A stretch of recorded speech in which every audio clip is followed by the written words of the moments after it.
Air India 171 flight crash को हुए अब 1 हफ्ता बीत चुका है।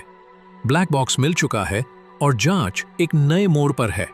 उम्मीद है कि रिपोर्ट जल्द ही सामने आएगी, लेकिन उससे पहले हम आपको दिखाते हैं उस दिन की असल कहानी। 2025 के जून महीने में 12 तारीख को अहमदाबाद एयरपोर्ट से एक बोइंग 787 ड्रीम लाइनर लंदन के लिए उड़ान भरने को तैयार था।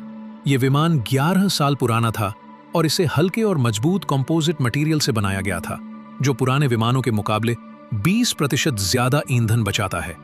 इसके इंजन जनरल इलेक्ट्रिक या रोल्स रॉयस जैसे विश्व के सबसे आधुनिक इंजन में से एक होते हैं, जो कम ईंधन में ज्यादा दूरी तय कर सकते हैं और खासकर लंबी उड़ानों के लिए बेहद महत्वपूर्ण है।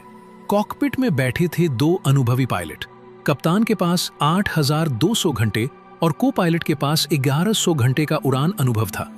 दोनों इस विमान और रूट को अच्छी तरह जानते थे। जब 242 यात्री विमान में सवार हो चुके थे, तो विमान को रनवे 23 से उड़ान की मंजूरी मिली। मौसम साफ था, 40 डिग्री तापमान, हल्की हवा और विजिबिलिटी एकदम क्लियर थी। 13:38 पर विमान टेक ऑफ करता है।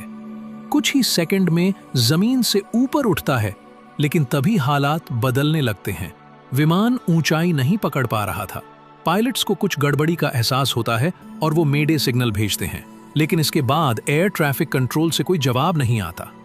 ADS-B डेटा बताता है कि विमान 625 फीट की ऊंचाई तक पहुंचा और फिर अचानक नीचे गिरने लगा। सिर्फ 19 सेकंड में प्लेन एक रिहायशी इलाके में गिर गया और बचा हुआ जेट फ्यूल जोरदार धमाके के साथ फट गया। कई इमारतें तबाह हो गईं और आसमान में धुआं और चीखें गूंजने लगीं। लेकिन इस तबाही के बीच भी एक चमत्कार हुआ। एक यात्री जो 11A सीट पर बैठा था और जो इमरजेंसी एग्जिट के पास था, वो जिंदा बच गया। एक ब्रिटिश महिला जो ट्रैफिक की वजह से 10 मिनट देर से पहुंची, वो इस फ्लाइट को मिस कर गई और मौत के मुंह से बच निकली।